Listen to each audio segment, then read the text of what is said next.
আমরা অনেকে মনে রাখতে পারি না যে সাইন থেটা মানে কি, ট্যান থেটা মানে কি, তারপর হচ্ছে কট থেটা, সরি কস থেটা মানে কি, এটা অনেকে মনে রাখতে পারি না। এটা অনেক ছন্দ দিয়ে অনেকে পড়ে, তো আমি ছোটবেলায় যে ছন্দ দিয়ে পড়ছিলাম ওইটাই মনে আছে এবং ওইটা প্র্যাকটিস করতে করতে ওইটাই মুখস্থ হয়ে গেছে। আমি ওইটা আপনাদেরকে দেখাবো, ঠিক আছে?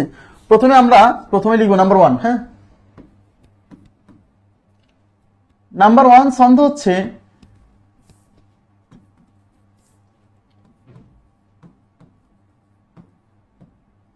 সাগরে লবণ অতি।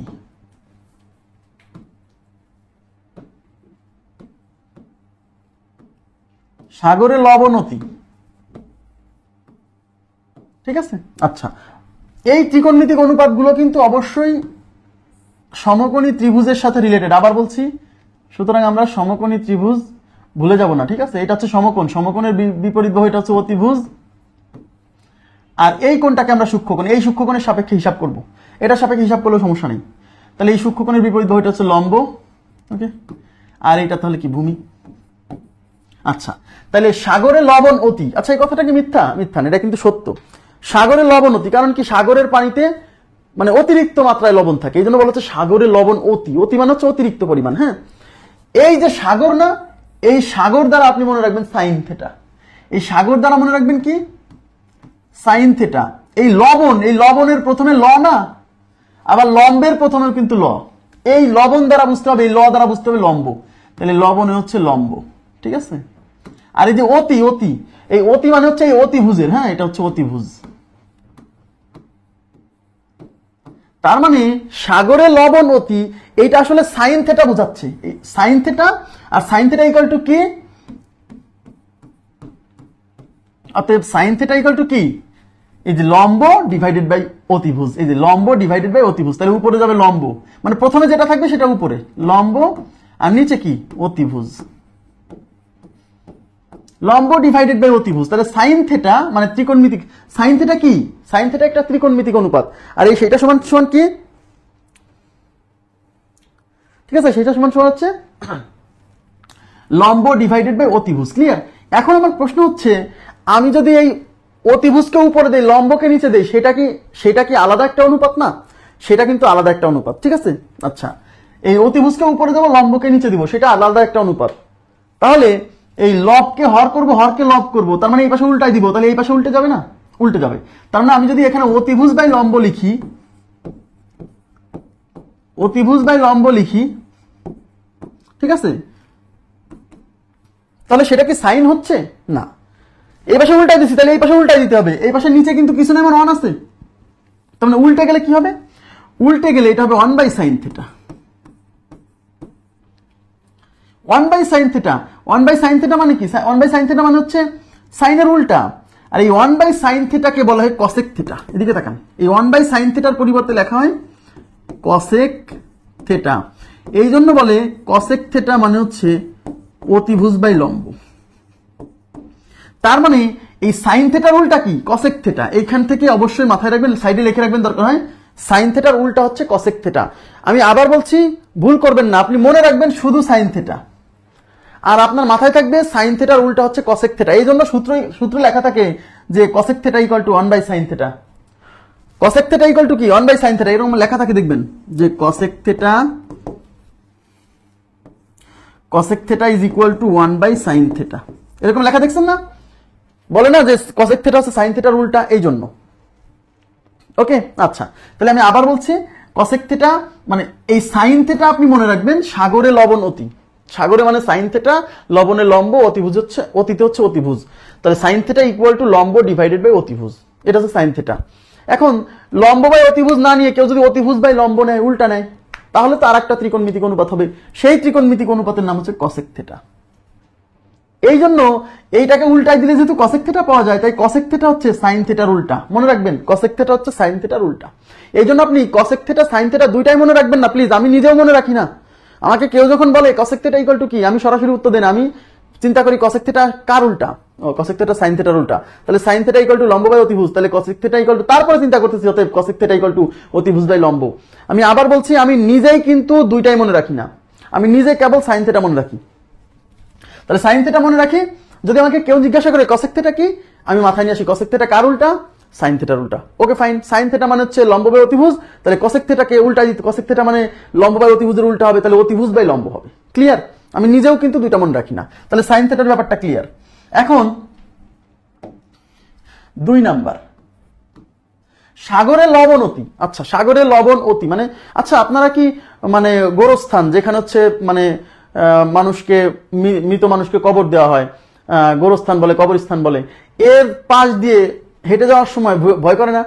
সবার ভয় করে, কিন্তু যে অনেক সাহসী সেও কিন্তু ভয় করে গোরস্থানের সাইড দিয়ে যাওয়ার সময়। মানে সবাই মানে একটা মানে ছোটবেলায় আমরা মনে করতাম বা আমাদেরকে বোঝানো হতো যে ওখান দিয়ে যেও না, ওখানে ভূত আছে, হ্যাঁ মানুষ মরে গেলে নাকি ভূত হয়ে যায়, এরকম একটা ব্যাপার। তাহলে কবর, যেখানে কবর থাকে সেই কবরের স্থানে কি বলে, কবরস্থানে অনেক ভূত থাকে, তাই বলছে কবরে ভূত অতি, মানে অতিমাত্রায় ভূত থাকে। হ্যাঁ আচ্ছা, তাহলে কবরে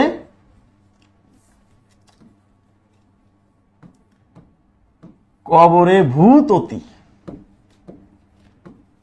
কবরে ভূত অতি মানে হচ্ছে কবরে ভূত অতি মানে অতিমাত্রায় ভূত থাকে কবরে, ঠিক আছে?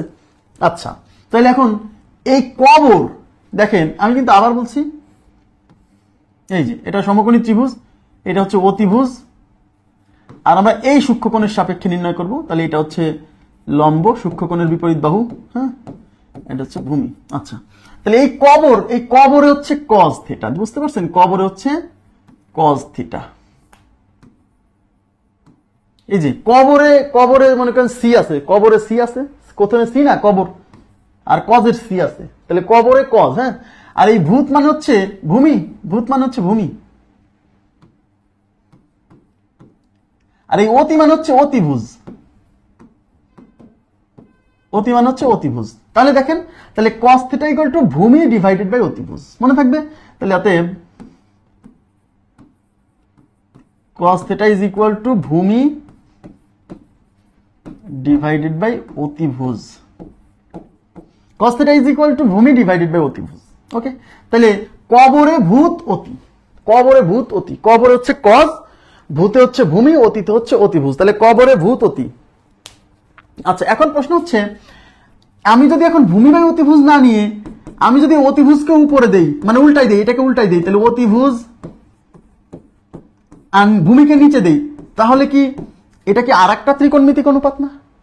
ত্রিকোণমিতিক অনুপাত কি? সমকোণী ত্রিভুজের যে কোনো দুই বাহুর অনুপাতই হচ্ছে একটা ত্রিকোণমিতিক অনুপাত। ওকে, তাহলে আমি অতিভুজ বাই ভূমি, এটাও তো আর একটা ত্রিকোণমিতিক অনুপাত, তার মানে আমি এই পাশে উল্টাই দিছি, এই পাশে উল্টাইছি, তাহলে এটা উল্টাতে হবে, এটার নিচে কিছু নাই মানে 1 আছে, তাহলে এই পাশে উল্টালে 1 বাই cos হবে না? ইয়েস, তার মানে এটা হচ্ছে 1 বাই cos θ, আর এই 1 বাই cos θ কে বলে sec θ, তাহলে sec θ ইজ ইকুয়াল টু অতিভুজ ডিভাইডেড বাই ভূমি, ঠিক আছে? তাহলে sec θ ইজ ইকুয়াল টু অতিভুজ ডিভাইডেড বাই ভূমি।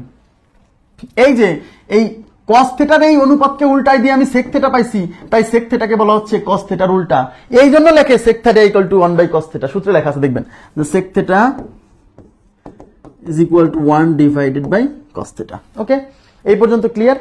আচ্ছা, এখন আমাকে যখন কেউ জিজ্ঞাসা করে যে sec θ is equal to what, আমি কিন্তু sec θ মুখস্থ রাখি না, রিয়েলি সত্যি কথা, আমি sec θ মুখস্থ রাখি না, আমি শুধু মনে রাখছি cos θ, যে cos θ is equal to ভূমি বাই অতিভুজ, কবরে ভূত অতি, cos θ is equal to ভূমি বাই অতিভুজ। শোনেন, স্পিড কিন্তু একবারে আসে না, বারে বারে প্র্যাকটিস করতে করতে একসময় মুখস্থ হয়ে যায়। হ্যাঁ, তাহলে কবরে ভূত অতি, তার মানে cos θ ইজ ইকুয়াল টু ভূমি বাই অতিভুজ। আমাকে কেউ জিজ্ঞাসা করছে sec θ কি, তো আমি প্রথমে মনে করি sec θ কার উল্টা?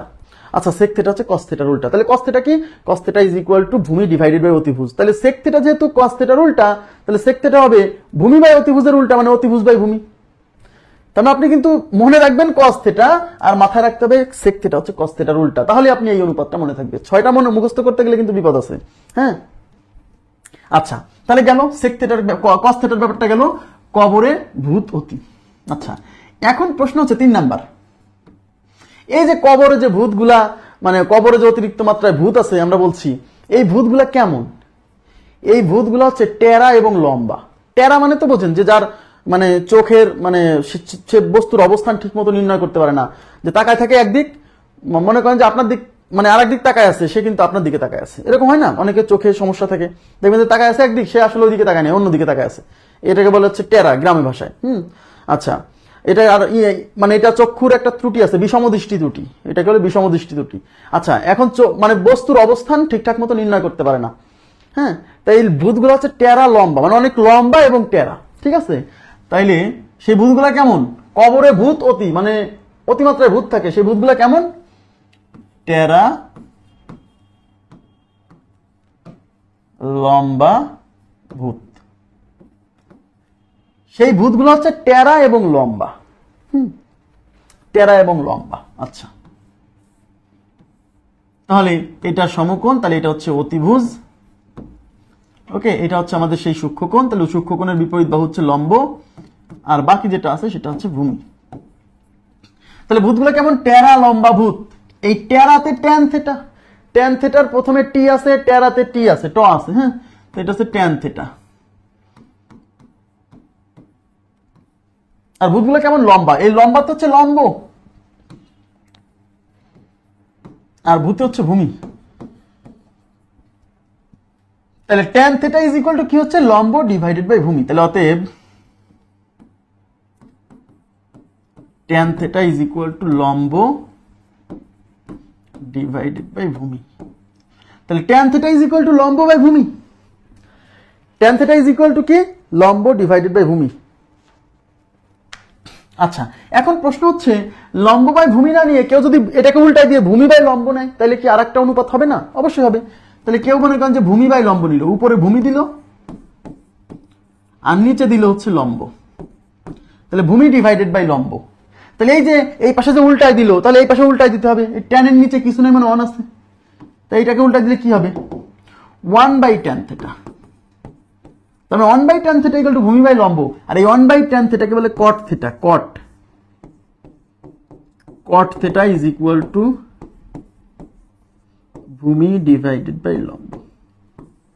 তাহলে cot theta is equal to ভূমি ডিভাইডেড বাই লম্ব, ঠিক আছে। তার মানে এইটাকে যেহেতু উল্টাই দিয়ে আমি ভূমি বাই লম্ব পাইছি, মানে কট থেটা পাইছি, তাহলে কট থেটা কিভাবে পাওয়া যায়? ট্যান থেটাকে উল্টাই দিলে। এই জন্য বলা হচ্ছে ট্যান থেটার উল্টা হচ্ছে কট থেটা। এই জন্য cot theta is equal to কি? এই যে 1 বাই ট্যান থেটা। তাহলে cot theta is equal to 1 divided by tan theta, ঠিক আছে।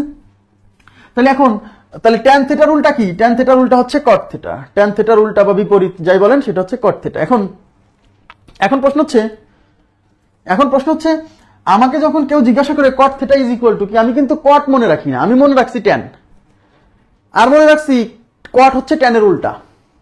কট হচ্ছে ট্যানের উল্টা। হ্যাঁ, তাহলে ট্যান থেটা মনে রাখছি টেরা লম্বা ভূত, ট্যান থেটা ইকুয়াল টু লম্ব ডিভাইডেড বাই ভূমি। এবার আমাকে যখন কেউ জিজ্ঞাসা করতেছে কট থেটা কি, তখন আমি মাথায় আনতেছি আচ্ছা কট থেটা কার উল্টা? কট থেটা হচ্ছে ট্যানের উল্টা। তাহলে ট্যান সমান কি? ট্যান সমান লম্ব বাই ভূমি। তাহলে কট হবে ওই লম্ব বাই ভূমিকে উল্টাই দিতে হবে, মানে ভূমি বাই লম্ব করে দিতে হবে। এই জন্য আপনি মনে রাখবেন হচ্ছে সাইন থিটা, কজ থিটা আর হচ্ছে ট্যান থিটা, এই তিনটা মনে রাখবেন। আর সাইনের উল্টা হচ্ছে কসেক থিটা, কজের উল্টা হচ্ছে সেক থিটা, আর ট্যানের উল্টা হচ্ছে কট থিটা। এই উল্টাটা মনে রাখবেন, আর এইগুলা থেকে উল্টাই দিবেন খালি, ঠিক আছে। আশা করি বুঝতে পারছেন। তাহলে এই ত্রিকোণমিতিক অনুপাত যে 6টা, এই 6টা আপনাদের ক্লিয়ার হয়েছে। এখানে কোনো কোশ্চেন থাকলে আমাকে জিজ্ঞাসা করতে পারেন প্লিজ। এখানে যদি কোনো কোশ্চেন থাকে আমাকে জিজ্ঞাসা করবেন।